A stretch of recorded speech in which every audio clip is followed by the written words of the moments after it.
I think जो मेरे director हैं, फिल्म के डायरेक्टर जो हैं श्री A.L. विजय, वो बहुत ही सुलझे हुए इंसान हैं और जिस तरह से उन्होंने फिल्म बनाई है वो एक स्त्री की जर्नी ज़्यादा है और पॉलिटिक्स के बारे में है, लेकिन किसी को नीचा दिखा के उनको आगे नहीं दिखाया गया है और ना ही कोई किसी तरह की ऐसी ट्रिक्स इस्तेमाल की गई हैं कि जिसके करके मीडिया में एक बवाल मचे। और वो बहुत ही अच्छे निर्देशक हैं, उन्होंने अपने हिसाब से फिल्म बनाई है।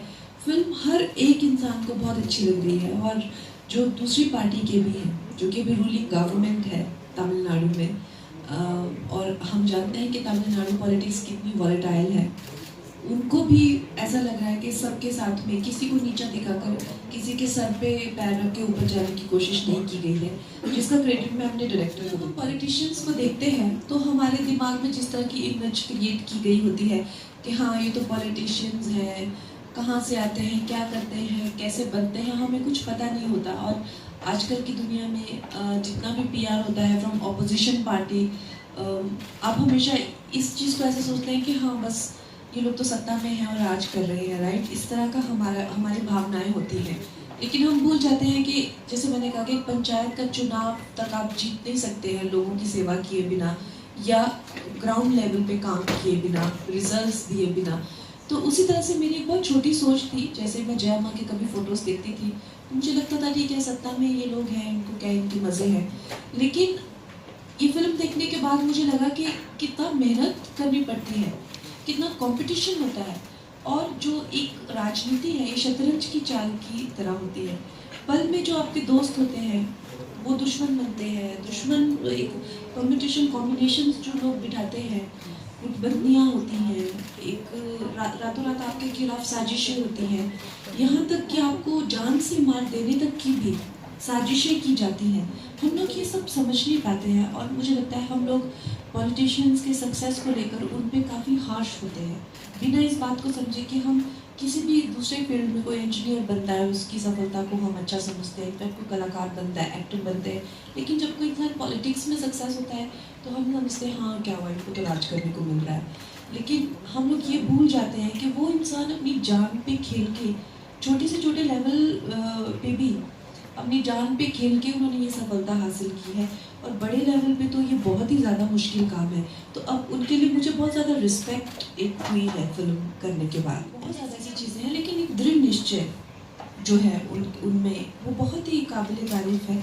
जैसे कि हम सब जानते हैं ये एक as a matter of fact है, हिस्टोरिकल फैक्ट है कि जब उनका अपमान किया गया था तो उन्होंने चैलेंज किया था कि अब मैं चीफ मिनिस्टर बन के ही सभा में वापस आऊँगी और उन्होंने वो करके दिखाया।